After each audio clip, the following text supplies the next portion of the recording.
ter essa interação, mas primeiro a gente quer agradecer muito a você por estar aqui com a gente hoje.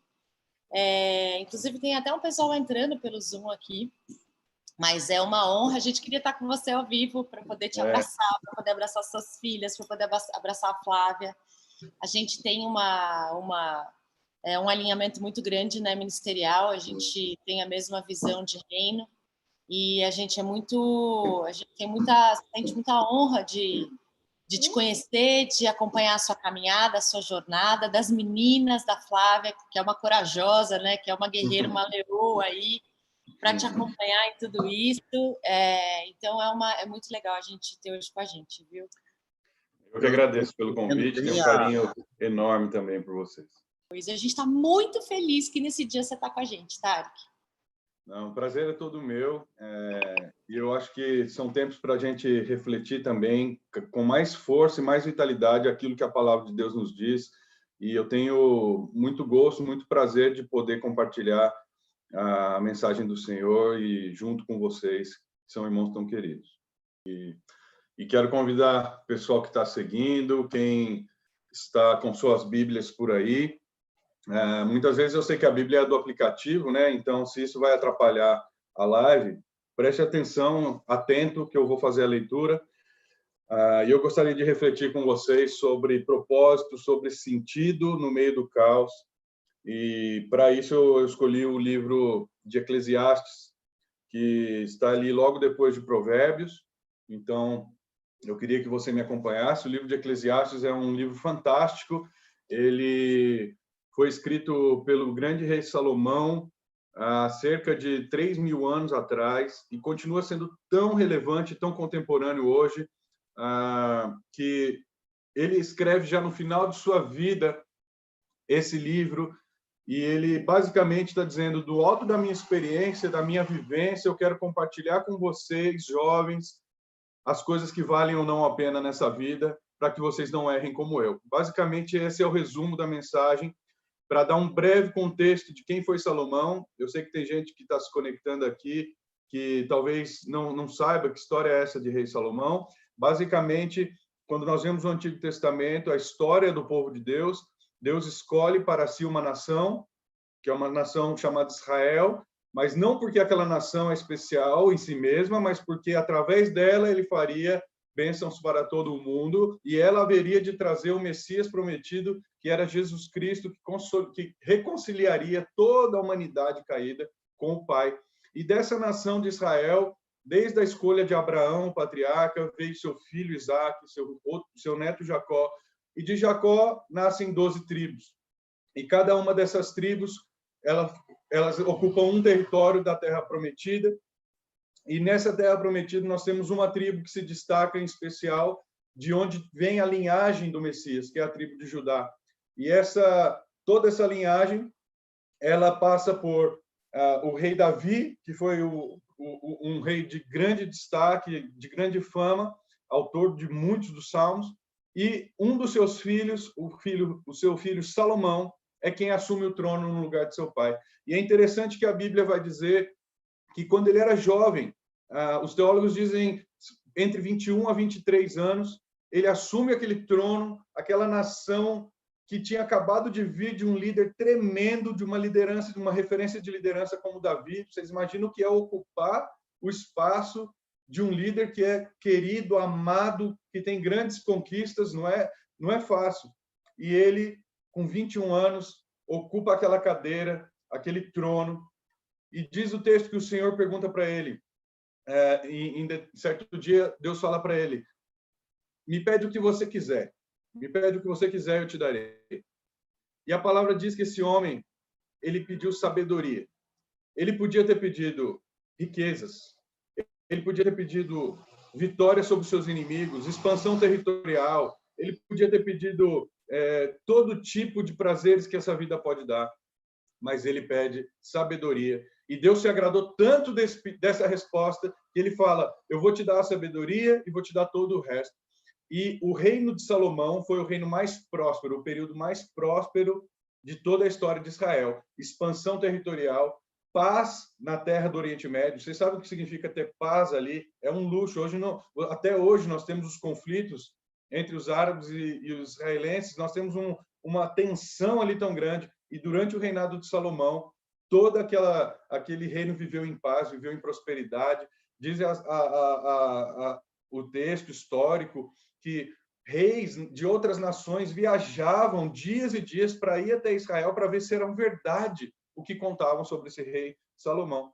Agora, esse é o contexto histórico, e Salomão foi um cara que começou muito bem, mas não terminou bem. E é por isso que eu queria refletir com vocês sobre o que ele registra em Eclesiastes. E nós vamos ler no capítulo 1.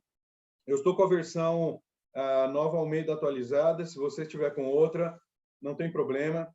Mas preste atenção na palavra de Deus. Diz assim: palavras do pregador, filho de Davi, rei de Jerusalém. Vaidade de vaidades, diz o pregador, vaidade de vaidades, tudo é vaidade. Que proveito alguém tem de todo o seu trabalho com que se afadiga debaixo do sol? Geração vai e geração vem, mas a terra permanece para sempre.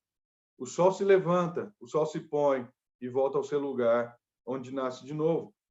Agora pule comigo para o capítulo 2, uma página aí para o lado. E eu vou terminar essa introdução com o versículo 17, 2:17. E ele diz assim: por isso eu perdi o gosto pela vida, pois me foi pesado demais o trabalho que se faz debaixo do sol. Sim, tudo é vaidade e é correr atrás do vento. Em outra tradução, ele diz assim: por isso eu detestei a vida, porque o trabalho que se faz aqui é muito árduo e tudo é inútil e é correr atrás do vento. Uma palavra pesada, uma palavra que quando você lê sem saber o contexto, você fala: nossa, esse cara no mínimo sofre de depressão, crise do pânico e todo tipo de enfermidade emocional que possa haver. Mas na verdade não é bem assim. E é sobre isso que nós vamos meditar hoje. Mas antes eu gostaria que você, mantendo a sua Bíblia aberta mesmo, nós vamos fazer uma oração breve e vamos dar continuidade. Senhor, aqui está a tua palavra, aqui está teu povo reunido, e nós clamamos a ti que fale ao nosso coração nessa manhã. Não há nada mais importante do que ouvir a palavra do Senhor, e que essa palavra possa amoldar o nosso coração e nos tornar pessoas mais próximas de ti. O Senhor permite as crises, o Senhor permite as dificuldades para que nós possamos nos aproximar mais de ti.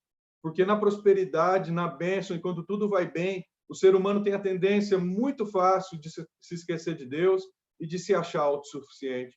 Então, o Senhor permite que o megafone das dificuldades e das crises nos chacoalhe e nos relembre que nós dependemos de Ti e que não há nada que nós podemos fazer se não for pela Tua graça. Fala ao nosso coração nesta manhã, em nome de Jesus. Amém. Irmãos, aqui... Sim. Posso te fazer uma pergunta? Não sei se cabe agora. Acho que a gente começou tão agitado agora por conta da tecnologia aqui. Sim. Que a gente simplesmente a gente parte do princípio de que todo mundo aqui na Deus Primeiro te conhece, porque a gente fala muito de você.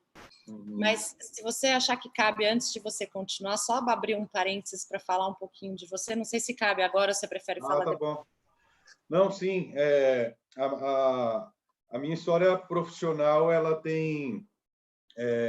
Ela vem pelo lado executivo, como diretor de marketing, de negócios em grandes empresas. Passei pela Procter & Gamble, pela Danone, pela PepsiCo, e depois fomos para a África num sabático missional, não um sabático tradicional, simplesmente para estudar ou para passear, que não tem nada de errado com isso, mas era uma ideia da gente poder servir naquilo que nós somos treinados e temos experiência. Minha esposa é arquiteta, eu como executivo, e aí fomos e fizemos um trabalho lá que eu vou comentar logo ao final da mensagem, mostrar algumas fotos, mas basicamente foi no momento em que a África foi devastada, Moçambique, né, foi devastado pelo ciclone Idai, e graças a Deus conseguimos colocar um projeto de pé ali que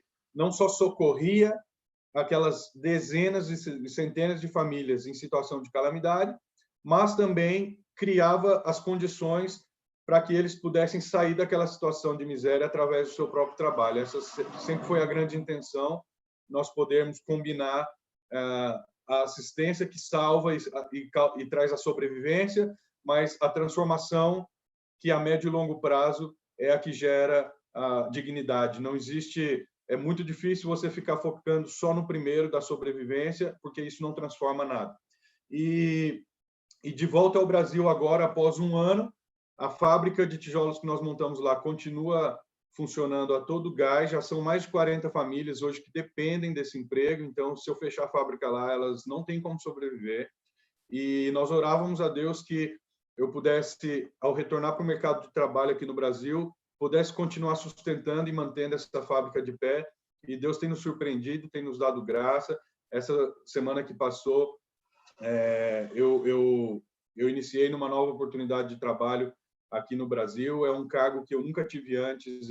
Deus me presenteou uma diretoria geral, né, a presidência de uma empresa multinacional no Brasil e na América do Sul.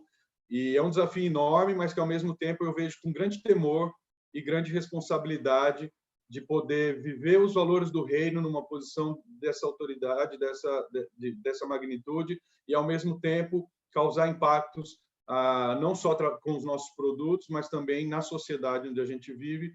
E esse trabalho vai me permitir manter a fábrica funcionando na África. A ideia é eu continuar indo para lá a cada 3, 4 meses para fazer uma supervisão pessoal, mas eu deixei uma equipe lá que tem trabalhado.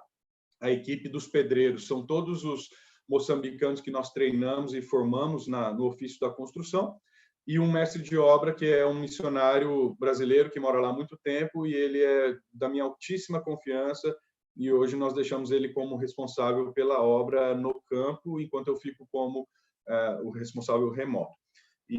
Bom, em paralelo com isso, sempre tive muito prazer pelo estudo da palavra de Deus. Eu consegui estudar teologia, concluir meus estudos de teologia pela Presbiteriana lá no Chile, quando eu morava no Chile. Esqueci de falar, a gente morou em vários países por conta do trabalho. Um deles foi o Chile. E também a música sempre fez parte de todo esse ministério, e através da música hoje eu a uso como instrumento não só de edificação para a igreja, mas de arrecadação também para todos os projetos que a gente suporta, né? Eu nunca fico com a receita gerada pela música, desde o primeiro CD até os últimos, isso sempre vai direto para missões. Eu não sabia. Ô, Tarek, e o projeto lá do Piauí? O Instituto Livres, ele é um trabalho maravilhoso feito aqui no sertão do Brasil, né? O maior bolsão de miséria que nós temos hoje no Brasil, bem diferente do que nós vemos nas periferias, nas favelas, onde existe pobreza e escassez, mas lá nós estamos falando de miséria crônica. E o Instituto Livres tem atuado lá de forma muito, muito bonita. Eu continuo como membro do conselho, 1 a 2 vezes por ano também vou para lá. Estive lá, eu lembro que eu cheguei da África em janeiro, dia 15, e dia 16 eu voei para o sertão. Então eu nem vi minha mãe, ela ficou bem brava. Fui direto para o sertão, mas porque a gente tinha um impacto lá, muitos, centenas de voluntários que a gente tinha que cuidar para fazer o impacto que acontece em janeiro e em julho. E, inclusive, eu comento aqui que o Instituto vive também de doações, e por causa dessa quarentena, dessa crise, caíram cerca de 85% as doações. Então, o trabalho, se isso continuar assim, o trabalho não tem como se sustentar. Então, nós temos também compartilhado isso. É claro que eu não quero, de jeito nenhum, colocar mais peso sobre as pessoas num momento como esse, porque está todo mundo ralando e precisando. Então, em nenhum momento isso é uma coisa para algum tipo de coerção, a doação. Isso eu entendo perfeitamente, mas aqueles que têm e podem e se sentirem desafiados a manter esse projeto, esse trabalho, eu convido a que conheça o Instituto Livres. Pode ser pelo Instagram, pode ser pelo site institutolivres.org.br, e aí vocês vão poder fazer suas doações. Obrigada. Segue tá joia. Mas muito legal para todo mundo saber, assim, do respeito que a gente tem mesmo por tudo que Deus tem depositado na sua vida, na vida da sua família, viu? Então, fica à vontade aí. Amém. E pegando o gancho, gente, isso tem a ver com o que nós vamos falar sobre hoje, porque os princípios que estão aqui e que eu quero compartilhar com vocês para reflexão nesses próximos 20 minutos é o que tem me guiado e me norteado nessa vida, porque eu acredito piamente, assim como é a linha de pensamento de todos os reformadores, desde a época da Idade Média, é que não existe separação entre a vida secular e a vida sagrada. Num cristão, tudo é santo, tudo é para a glória de Deus e para o serviço ao próximo.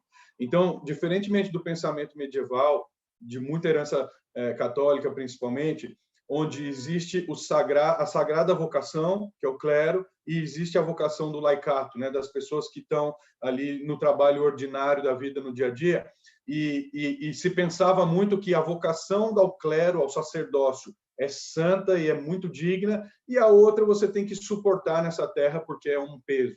Essa visão foi uma das grandes áreas que os reformadores interviram e disseram, não é assim.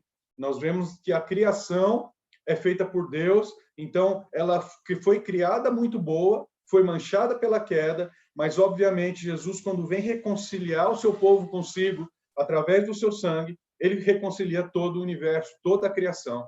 Então, todo o trabalho que nós fazemos, seja no lado religioso, ou seja no lado secular, ele é dedicado, consagrado, como expressão da glória de Deus e do serviço ao próximo. E baseado nesse pensamento, nós vamos ver aqui o que o rei Salomão nos convida a refletir.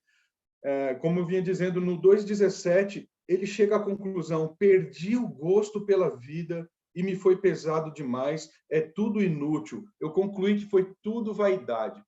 Para pensar, quem está dizendo isso? Eu acabei de contar um pouquinho a história dele. O cara que foi o rei mais próspero de Israel, um cara que adquiriu a maior sabedoria possível para um ser humano, um cara que provou de todos os prazeres que a terra pode lhe dar, um cara que fez todas as conquistas profissionais e ministeriais que alguém pode conseguir, e ele chega no final da vida e ele diz: foi tudo inútil, tudo vaidade, perdi o gosto. Vamos pensar um pouquinho por que ele concluiu isso. Primeira palavrinha aqui que fala todo o trabalho que se faz debaixo do sol é inútil. O que é debaixo do sol? Gente, debaixo do sol significa, se tudo que nós vemos na Terra, na vida, é esse mundo físico, e depois disso acabou, é tudo inútil e é correr atrás do vento. Isso que é a expressão debaixo do sol. É a vida sem a perspectiva da transcendência, da eternidade, de que após isso tem um propósito, tem um sentido. Isso é muito relevante nos dias de hoje, porque todo mundo está em busca de propósito, de sentido. Uma hora ou outra, desde o cara que é mais espiritual ao que é mais material, uma hora ou outra vai tocar a porta do coração dele as perguntas: de onde eu vim, para onde eu vou e para que serve a minha vida. Ninguém escapa disso, desde os gregos da filosofia até os pensadores de toda a história, todos têm tentado fazer conjuntura sobre qual o propósito humano, qual o sentido da vida. Por quê? Porque o ser humano anseia por transcendência, anseia por sentido. O ser humano que nos difere dos animais, das plantas, das rochas, nós temos um espírito que é revestido de corpo. Não é um corpo que tem um espírito ali jogado ali dentro. Nós somos seres espirituais, nós somos seres que têm anseio pela eternidade. E quem colocou esse anseio foi o próprio Deus no nosso coração. Então, enquanto nós não entendemos o sentido e o propósito de para que nós fazemos o que fazemos, a conclusão vai ser essa de Salomão: perdi o gosto pela vida, porque eu vejo que você acorda, dorme, come, trabalha, e depois esse ciclo se repete indefinidamente. Que propósito tem tudo isso? Se você pensa sem a perspectiva da eternidade, qual é o sentido da gente todo dia trabalhar, crescer, estudar, para poder pagar a conta, para poder depois morrer? Então, o Eclesiastes é um convite a relembrarmos que a nossa vida é para a eternidade, os nossos valores são para a eternidade, e nós temos que viver nessa terra com uma perspectiva de peregrinos, de caminhantes, e não de residentes. Uma ideia muito interessante, uma analogia muito interessante é a seguinte: o apóstolo Paulo ele usa a figura de cabanas e casas. Na época dele, ele era um fazedor de cabanas, de tendas. Essa era a profissão de Paulo.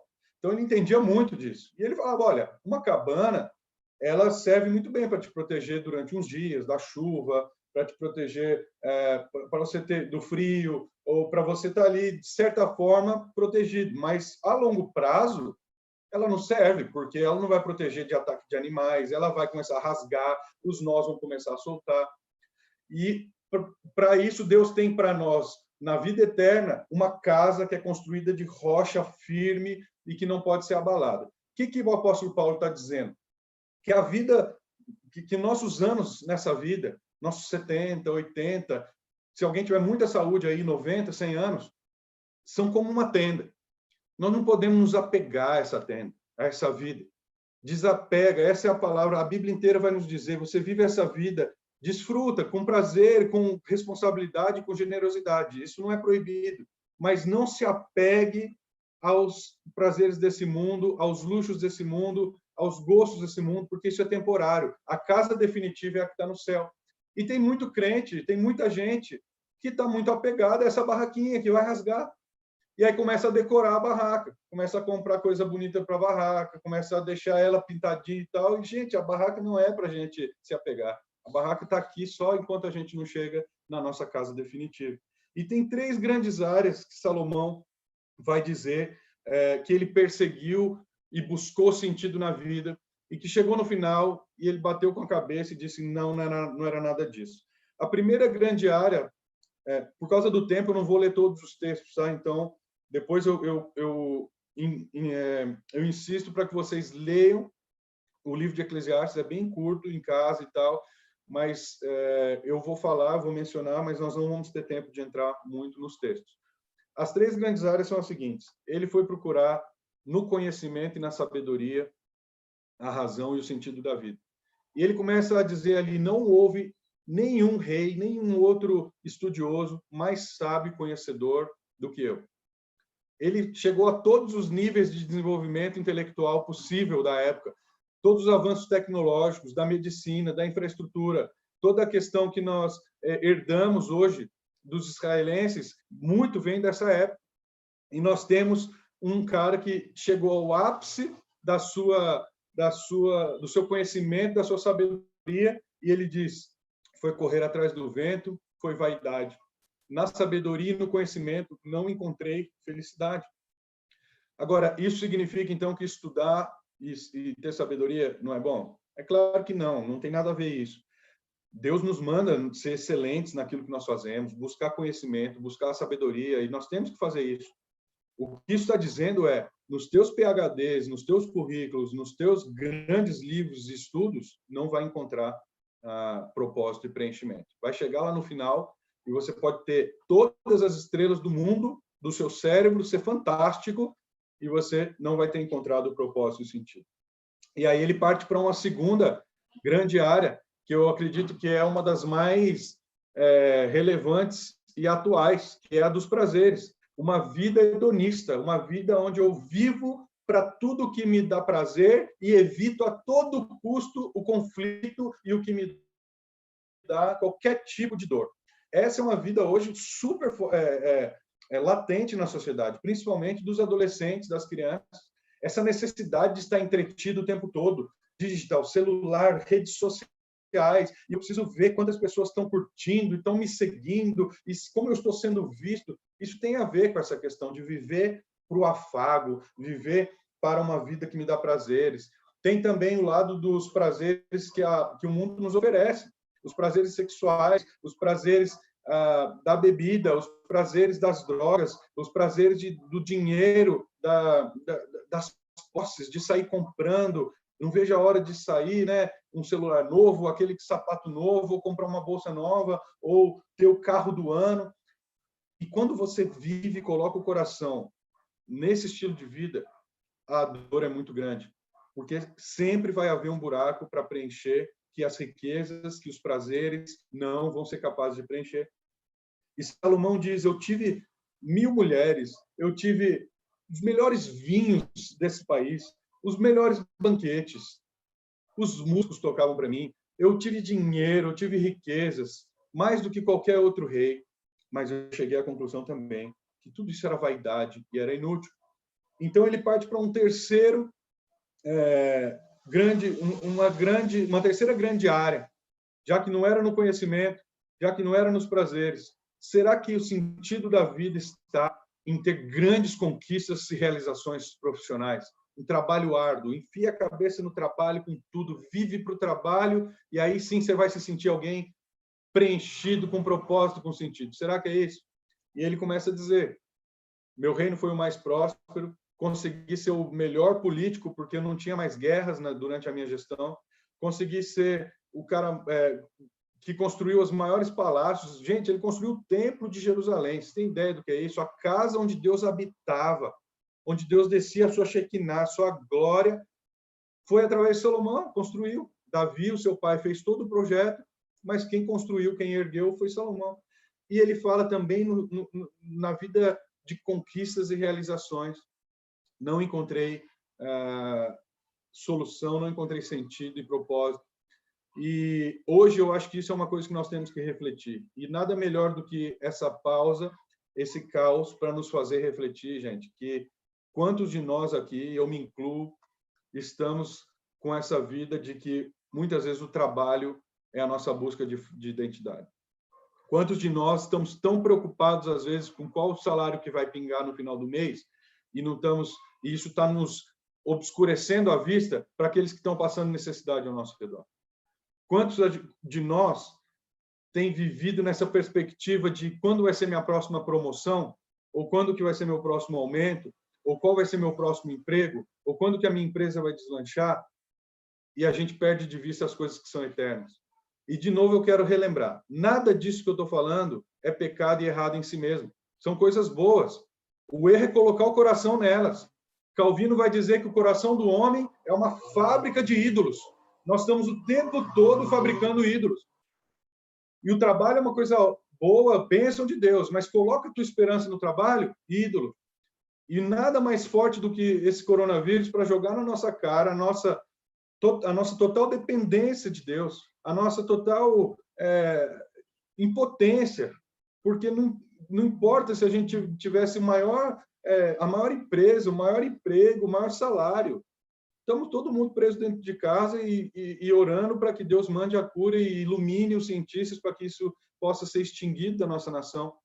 Então, eu quero dizer novamente, essas três grandes áreas, o conhecimento, os prazeres e a realização profissional, elas não podem trazer sentido e propósito na vida. Eu estou cansado de ver colegas meus de trabalho, de diversas empresas, que estão ali doando sua vida inteira pelas empresas, horas e horas, mas não estão vendo suas filhas crescerem, não têm um relacionamento nenhum de espiritualidade com Deus, seus casamentos estão destruídos e as suas relações se resumem a totalmente negociações para conseguir ser mais bem-sucedidos. Esse tipo de vida, chega no final, nós temos a sabedoria de alguém que nos diz: é vaidade. Enquanto há tempo, lembra do teu Criador, lembra de Deus. E para encerrar, lá no capítulo 12, o último capítulo do livro, nós vemos que ele escreve a conclusão. Depois de fazer uma dissertação sobre essas três grandes áreas que eu resumi aqui, ele vai lá em Eclesiastes 12, e ele faz, nos últimos versículos, o resumo. Então, para mim, não sei quantos aí tem a cabeça mais igual a minha, assim, de engenheiro, mais quadradinho e tal. Então, quando eu vejo aqui conclusão, 2 pontos, eu já falo: olha que ótimo. Não precisa ter aquele negócio de sair interpretando e buscando entre as linhas. Ele deixou muito claro, gente. Versículo 12, tá? Últimos 2 versículos, 13 e 14. Últimos 2 versículos do livro. Olha o que ele diz. De tudo o que se ouviu, então, esta é a conclusão: tema a Deus e guarde os seus mandamentos, porque isso é o dever de cada pessoa. Porque Deus há de trazer a juízo todas as obras, até as que estão escondidas, quer sejam boas, quer sejam más. Eu vou ler de novo, capítulo 12, versículo 13. De tudo o que se ouviu, a conclusão é esta: tema a Deus e guarde os seus mandamentos, porque isso é o essencial para cada pessoa. Gente, ele fala que o sentido e o propósito da vida está em fazer essas duas coisas: temer a Deus e guardar os seus mandamentos. O que é temer a Deus? É viver com essa consciência que eu estava falando anteriormente, de que não existe bloquinhos de separação na nossa vida. O bloco religioso, o bloco da família, o bloco do hobby, o bloco do trabalho, não. O cristão que é alcançado por Jesus Cristo, ele tem toda a sua vida dedicada à glória de Deus. Isso é temer a Deus. Agora, e seguir os seus mandamentos. Que mandamentos são esses? O Senhor Jesus nos resume nos seus ensinos. Ele diz, para você guardar a lei inteira, guarde esses 2 mandamentos e você vai ter guardado a lei inteira. Amarás o Senhor teu Deus sobre todas as coisas, com toda a tua força, teu entendimento, teu coração. E amarás o teu próximo como a ti mesmo. Então, nós temos aqui, gente, em conclusão, que se você, nessa busca por eternidade, por propósito, e se no meio do caos você tem refletido seriamente na sua vida sobre esses temas, aqui nós temos a resposta: temer a Deus e seguir os seus mandamentos. E é aqui que nosso coração vai ser preenchido. Para finalizar, tem dois grandes autores que eu gosto muito. Um é um dos pais da igreja, um dos primeiros teólogos, chamado Agostinho, Santo Agostinho, africano, foi um dos que começou foi o precursor, basicamente, das ideias da reforma lá 1.500 anos, quase 1.500 anos depois, e ele fala o seguinte: Senhor, fizeste-nos para ti, e nossa alma não encontrará descanso enquanto não repousar em ti. E C.S. Lewis, que foi um autor já muito mais contemporâneo, professor de Oxford, de Cambridge, um autor que contribuiu aí muito para a nossa sociedade, para a filosofia, ele disse o seguinte: eu cheguei à conclusão que os homens estão sempre à busca de mais e mais e mais, e conquistas e tal, mas nada nesse mundo parece preencher o meu coração. Então, a conclusão que eu chego mais óbvia é: eu não fui feito para esse mundo, eu fui feito para algo muito além. Nós somos feitos para a eternidade. Que o Senhor abençoe, que você pense nisso, e que nada de propósito e sentido pode ser refletido se nós não temos o Senhor Jesus Cristo como esse reconciliador que traz nosso coração de volta para o Pai. Então, se você ainda não teve uma experiência com Jesus Cristo, não entregou o seu coração, a sua vida a Jesus Cristo como seu único Senhor, como Salvador da sua alma, se você ainda não se reconheceu como um pecador que carece da graça de Deus, esse é o momento também que eu convido a que você entregue sua vida a Jesus Cristo e possa confiar nele como teu Salvador. Bom, que palavra, né? Nossa, gostoso demais. Que palavra. O Tarek, é interessante, né, que o livro de Provérbios e de Eclesiastes são maravilhosos, os pensamentos, a sabedoria desse homem, e ele conclui, como você falou, com algo que Deus dá, né? E é interessante porque geralmente a gente pensa muito menos do que Salomão pensa, realiza muito menos que Salomão realiza e confia mais nas coisas que nós fazemos. Então, muito obrigado pela tua palavra maravilhosa. Você comentou comigo também de um pequeno vídeo que seria tentar transmitir. Será que vai rolar? Será que dá? Esse vídeo ele é mais um explicativo rápido, um teaser do que foi o projeto lá. Mas esse que eu estou pondo na tela, que são fotos, vocês podem dar uma olhada. Basicamente, quando eu cheguei em Moçambique, aconteceu essa tragédia, e vendo pela televisão isso, lá na região central de Beira, que é um pouco longe, bem longe da capital, onde nós estávamos instalados, eu lembro que eu falei para a Flávia: eu preciso ver isso com os próprios olhos, não é possível que seja coincidência, a gente decide vir para Moçambique e acontece um negócio desse. E aí deixei a Flávia e as meninas lá em Maputo, na capital, que é um pouquinho menos precário, tem um pouquinho mais de estrutura. Peguei um avião com a minha mochila e fui sozinho lá para a região das Calamidades. E o que eu vi lá, assim, cena de guerra mesmo, barraca da Unicef, helicóptero da ONU, o aeroporto todo destruído, árvore caída, casas destruídas. E essas são um pouco as fotos que eu tirei de lá, dessa realidade que foi o ciclone. Eu estou até projetando aqui com o meu Instagram para o pessoal ver. E o que mais me quebrou como pai foi ver aquela quantidade, assim, centenas e centenas de crianças vagando pelos escombros ali, pelo lixo, comendo do lixo, totalmente sem cuidado. E aí nós começamos eu comecei a ligar para alguns parceiros, assim, de família, amigos, bem próximos, umas 5 pessoas, e falei, gente, conheci umas famílias aqui que estão morando em barracos já destruídos, totalmente sem higiene, sem dignidade e sem comida. Vamos fazer uma vaquinha e começar a construir alguma meia dúzia de casas aí para esse povo, pelo menos para tirar algo do papel. E aí fizemos uma vaquinha rapidinho. Eu lembro um dos meus irmãos, a minha mãe mandou também, eu coloquei dinheiro, alguns amigos do trabalho, e montamos umas 5, 6 casas, mas aquele pensamento como executivo de como que eu posso deixar um negócio para durar para sempre, ou pelo menos ter um longo efeito sustentável sobre essa pobreza. E aí veio a ideia de construir uma fábrica de tijolos, que foi essa aqui, que, infelizmente, pelo tempo, gente, eu não vou conseguir entrar mais em detalhes, mas vocês podem, por favor, depois entrar no meu Instagram, lá está repleto de posts, de vídeos, onde que vocês vão conhecer mais e se emocionar também com os documentários. São bem curtos, são documentários de 4, 5 minutos, que contam o antes e o depois de mais de 30 famílias já que a gente abençoou, mais de 40 agora.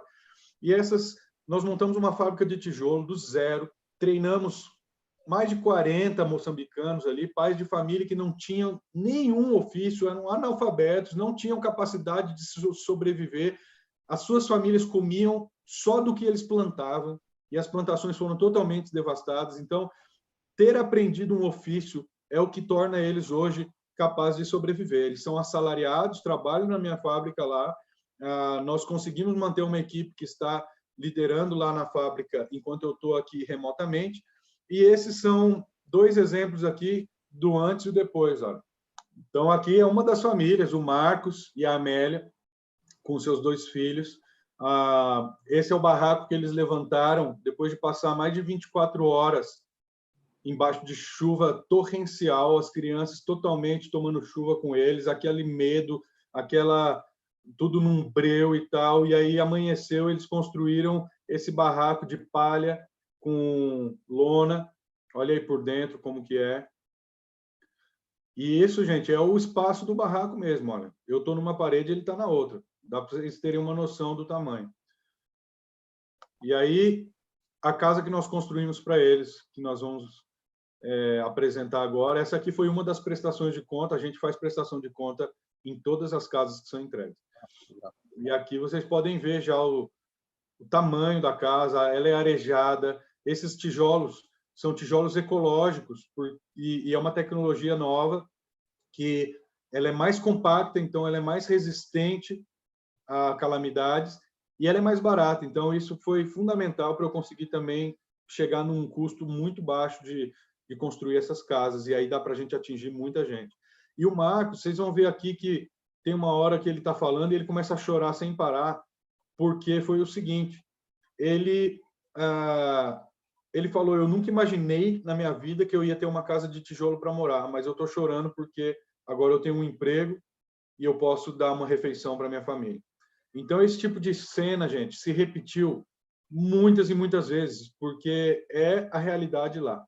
Vocês podem ver aqui também, ó, a casa é elevada, tá vendo? Elevada por causa que aqui tem enchente. Então, essa aqui é a dona Laura. Deixa eu passar um pouquinho aqui. É a casa que nós fizemos para ela. A dona Laura, ela perdeu os pais e perdeu os filhos. Só sobrou um, de 15 anos. Nossa. E lá ela tem uma vida muito dura. O marido abandonou há um tempo e é uma sociedade ainda com muito, muito machismo intrínseco. Então, assim, uma mulher divorciada que não e muito pobre, praticamente não tem para onde correr. E ela também foi uma das beneficiadas pelo nosso projeto. Aqui ela começa a dar um testemunho também muito emocionante, dizendo que essa hora eu perguntei para ela, nem se você fizesse um planejamento de guardar um pouquinho, daria para você construir uma casa dessa algum dia? Ela falou, meu Deus, não daria nem... Primeiro que falar em guardar dinheiro para quem ganha R$20 para fazer uma faxina diária, se você fizer a tradução, um dia de trabalho ali é uns R$20 fazendo a tradução. Então, é uma vida bem, bem diferente. Essa era uma uma missionária que veio nos agradecer por ter ajudado a Laura. Ela era da igreja dessa missionária e falou que a vida dela nunca mais será a mesma e tal. Tem um outro que eu não consegui passar aqui, mas está lá no Instagram, pessoal, que é sobre os cultos que nós fazemos nas entregas de cada casa. Nós fazemos cultos evangelísticos onde nós podemos expressar para toda aquela população por que nós fazemos isso e falar ainda mais na linguagem deles de que essa casa que nós estamos dando, ela é temporária, ela vai proteger dos ciclones, vai proteger da chuva, mas a casa gloriosa e que nenhum ciclone pode derrubar, é só Jesus Cristo que pode trazer. E aí nós temos visto muitas e muitas conversões, nós encaminhamos sempre para a igreja do nosso missionário para serem discipulados, e é um trabalho que assim eles levam familiares, parentes, vizinhos para ouvir a pregação, porque eles falam: o que é isso que esses brasileiros vieram aqui para construir casa para a gente, dar trabalho para a gente, vamos ver o que eles têm a dizer. E aí vira uma plataforma para o evangelho muito grande para poder pregar sobre o amor de Cristo. Para quem não tinha visto, que entrou agora na live, eu estava mostrando aqui a nossa fábrica de tijolos, funcionando a todo vapor, lá em Moçambique, em Beira. E Deus foi fazendo coisas maravilhosas. Agora que a gente tem um tempinho, eu vou comentar, tá? Por exemplo, quando veio a ideia de montar essa fábrica, gente, comecei a pesquisar no Google e tal, e descobri uma fábrica lá em Fortaleza, no Ceará, que era uma empresa que fabricava essas máquinas de tijolos. E aí, graças a Deus, pelo networking, pelo LinkedIn e tal, descobri que o dono da empresa lá tinha uma conexão em comum comigo, e aí liguei para o cara e me apresentei, falei: ó, estou aqui em Moçambique, tal, e expliquei o projeto para ele: preciso de uma máquina dessa. E eu lembro que ele falou: eu vou te dar uma máquina, quero apoiar o teu projeto, eu só não vou te pagar o frete, você dá um jeito de levar. E aí essa parte, assim, vocês imaginam importar uma máquina, somando a burocracia, a corrupção do Brasil com a de Moçambique, dá um negócio bem interessante, né? Mas graças a Deus nós conseguimos importar a máquina. Quando chegou lá, eu não sabia nem ligar a máquina, então precisava de alguém que entendesse. E aí comecei a procurar de novo, Google e tal, e descobri esse cara aqui, ó, o Frank. É o primeiro aqui da primeira foto de chapéu do Exército. E liguei para ele, ele é de Governador Valadares, e falei: Frank, eu dei uma pesquisada aqui e vi que você é especialista no tijolo ecológico e eu estou precisando de um cara igual você para ficar um mês aqui em Moçambique comigo, treinando o máximo de moçambicanos possível nesse ofício da construção. Aí eu lembro que ele falou: me dá um dia aí eu te ligo. E aí ele me liga e fala o seguinte: eu também sou cristão, eu vi o trabalho e eu conversei com a minha esposa, com meus filhos, que se você pagar só a passagem e o alojamento, eu não vou cobrar o serviço de você. Ele falou: eu vou de graça o serviço, não vou cobrar, porque eu quero também abençoar esse povo com aquilo que eu sei trabalhar. Então a gente trouxe ele para Moçambique, ele fez um trabalho espetacular. Então esse cara, o Frank, que é o que está de chapéu aqui, ele foi fundamental, porque nós treinamos cerca de 40 pessoas ali. Olha uma das turmas aqui embaixo, e vocês conseguem ver a quantidade de gente que aprendeu a misturar massa, produzir o tijolo, mexer na fábrica e ainda construir construir a casa. Então, a gente ainda tem a intenção de que isso passe a vender, a comercializar as casas, os tijolos, para essa fábrica ser autossustentável. Mas hoje a gente arrecadou tanta doação que eu ainda estou desovando toda a construção que foi doada. Então, hoje eu uso as doações para pagar os empregados e a matéria-prima, mas a gente está doando ainda as casas, e o meu acordo com eles é que eles trabalham, e a cada 4 dias que eles trabalham assalariados, eles me devolvem um dia de trabalho como forma de retribuição, de generosidade, também para não criar aquele paternalismo, né? Aquela coisa de que tudo é de graça, né? Mas Ótimo. eu queria que você concluísse também, fazendo esse paralelo todo que você fez pela palavra, também trazendo para os para os nossos dias, o que uma pessoa que está vivendo hoje ainda nessa incerteza, né? Eu me lembro que você falou de eu perdi o gosto pela vida, né? Que Salomão foi um dos que declarou isso. Como que essas pessoas que estão hoje nessa situação, vendo até um testemunho de multiplicação, né, que você colocou aqui num lugar onde estava devastado. Hoje a gente vê que o mundo está caído, o mundo está sofrendo, o mundo está, entre aspas, devastado, né? Por tudo. Se tirar aspas, também não vai assustar ninguém, porque essa é a realidade que a gente está vendo, né? Então, assim como Salomão, que nós falamos antes, que teve à disposição a mentalidade dele, a inteligência, a capacidade, a cultura, a tecnologia, a medicina, tudo que ele tinha à disposição, no final da vida ele falou, deixa isso de lado, eu quero é o que Deus está falando para mim, né? Queria que você concluísse e orasse, e daí a gente vai também fazer a ceia junto com as pessoas. Tá. Não, fez um excelente ponto, pastor, e com certeza eu acho que o cristão, mais do que nunca, nessa realidade que nós estamos vivendo, ele precisa ser um foco de alívio e de anúncio da luz no meio da escuridão para esse povo. Porque, por mais que nós sabemos que nós somos chamados para ser sal da terra, a luz do mundo, para ser, Paulo vai falar, luzeiros na escuridão e um sopro de ar fresco para aqueles que estão asfixiados. Eu acho que essa palavra nunca fez tanto sentido como agora. O mundo, o Brasil, está asfixiado já com tanta crise, com tanto caos, com o futuro incerto. E a diferença do cristão é que ele não se deixa abalar pelas circunstâncias, porque ele vive pela fé e ele sabe que a batalha já está ganha. O Espírito Santo, habitando em nós, nos confirma, nos garante que Jesus já venceu o mundo, que esse mundo é passageiro, como nós falamos, que nós não nos apegamos a essa peregrinação, mas enquanto estamos aqui, nós podemos ser esse foco dessa luz, dessa esperança que é Jesus Cristo. E a minha notícia, para quem ouve, às vezes ela parece dura, mas ela é real e precisa ser falada.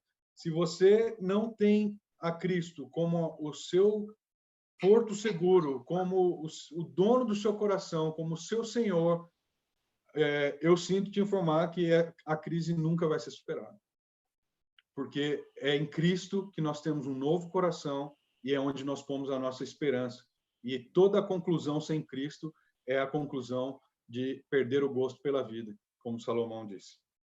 Quero que você preste atenção, o Otário que vai orar agora. Comece já a se colocar nessa frequência, sintonia, ambiente, espécie, seja o que for que você quiser, mas comece nessa reverência de ouvir uma palavra de sabedoria, uma palavra que instiga você lá no mais profundo do seu entendimento, com aquilo que você tem hoje em mãos, o que você pode fazer também pelos outros. E se prepare, porque eu tenho certeza que Deus vai abençoar você. Essa semana, Tarek, eu escrevi um artigo e nele eu coloquei a respeito do odre.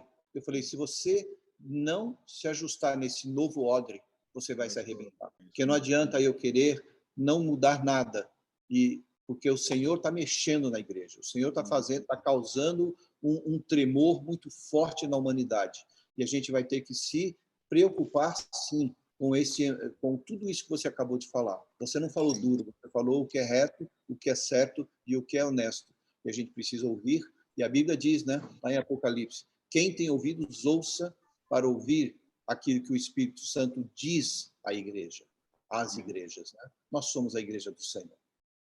Amém. E hoje mesmo eu estava meditando nesse texto pela manhã e eu vou orar e que você ouça essa palavra do texto e aí vamos fazer a oração. Mas o Salmo 28, ele vai dizer no versículo 6, bendito seja o Senhor, porque ouviu a voz da minha súplica. O Senhor é a minha força e o meu escudo, nele o meu coração confia, pois fui socorrido e por isso o meu coração exulta e com cântico o louvarei. Davi escreveu isso aqui num contexto de extrema crise e perseguição. E é muito esperançoso a gente ler um negócio como esse. O meu coração se alegra e eu cantarei louvores, mesmo em meio às tribulações, porque o Senhor é a minha força, é o meu escudo, e Ele é um Deus que ouve súplicas. Amém? Vamos orar, então. Senhor, nós te louvamos, Pai, porque a Tua palavra nunca volta vazia. Tua palavra, mesmo tendo sido escrita há tantos séculos, continua cortando o nosso coração, transformando o nosso coração à imagem de Cristo, e nós clamamos que isso seja assim hoje também. Nós clamamos, Pai, que todas as pessoas que ouviram essa palavra hoje possam, Senhor, ter o coração moldado, Pai, possa ter o coração transformado, como o Senhor ensinou, Deus, que essa semente lançada, que ela não encontre solo rochoso, que ela não seja devorada por Satanás, que ela não seja sufocada pelos espinhos da vida, mas que ela encontre terra fértil, que produza e dê fruto a 30, a 60 e a 100 por um, como nos ensina a leitura da parábola. Senhor, nós pedimos, Pai, que a Tua palavra possa trazer hoje, em todos que ouviram, transformação, desafio, santificação, e aqueles que ainda não tinham uma experiência de entregar o seu coração contigo. Eu oro por salvação nessa manhã. Eu oro por salvação, eu oro por conversão daqueles que andam longe do Senhor, que a mensagem do Evangelho os alcance nesse momento, chacoalhe a sua cabeça, tire as vendas dos olhos, tire a cera dos ouvidos e traz de volta, muda o curso daqueles que estão caminhando para a perdição, muda o curso daqueles que caminham para a morte, muda o curso, Pai, e traz de volta. Eu oro também, Senhor, por todos os que hoje estão sofrendo, Pai, pela enfermidade do coronavírus, aqueles que estão contaminados e não estão encontrando modo de ser tratados, aqueles, Senhor, que são familiares e parentes dos que estão sendo prejudicados por isso, e toda a nação e todo o mundo que tem sido prejudicada drasticamente e está hoje com medo, está hoje desesperado, não sabe como que vai comer na semana que vem, não sabe com que dinheiro vai sobreviver, não sabe o que vai ser do mundo, do futuro. Senhor, nós sabemos que o mundo já passou por tantas coisas assim, mas a Tua igreja sempre permaneceu, o povo do Senhor sempre permanece, porque o Senhor está conosco. E assim como o salmista orou, nós oramos, Pai. O nosso coração confia em Ti, porque o Senhor é a nossa força, o Senhor é o nosso escudo, e por isso o nosso coração se alegra. Eu oro também por aqueles que estão na linha de frente, amém, aqueles que estão socorrendo heroicamente os enfermos, que estão dia e noite servindo a sociedade, seja o padeiro que está fazendo o pão que nós comemos essa manhã, seja o médico que está ali cuidando do que está enfermo. Nós pedimos que o Senhor os abençoe, o Senhor os proteja, o Senhor possa blindar a saúde deles, que o Senhor possa reforçá-los. E oramos também pelos que estão na linha de frente do desenvolvimento científico, em busca de uma cura, de uma vacina, de um tratamento. Senhor, ilumina o cérebro e a mente dessas pessoas, traz, Senhor, sabedoria, traz conhecimento. O Senhor é quem criou a medicina, o Senhor é quem criou todo tipo de sabedoria e inteligência que existe na Terra. Então, Senhor, ilumina aqueles que estão em busca da solução. E oramos também por todos os governantes, políticos, todos aqueles que exercem papel de liderança no Brasil e no mundo. Senhor, nós sabemos que existem aqueles que querem trabalhar pelo bem da nação, mas sabemos que existem muitos que querem simplesmente seus próprios interesses e não estão nem aí para o que isso causa. Senhor, e a minha oração vai em duas direções aqui. Primeiro, por aqueles que querem fazer um trabalho bem feito e que estão com interesse em servir a população. Eu oro por esses para que o Senhor os fortaleça, para que o Senhor lhes dê, Pai, graça, para que o Senhor lhes dê força nesse momento, Pai, de tanta dificuldade, de serem, Pai, pessoas que são luz no meio de tantas trevas, que são trigo no meio de tanto joio.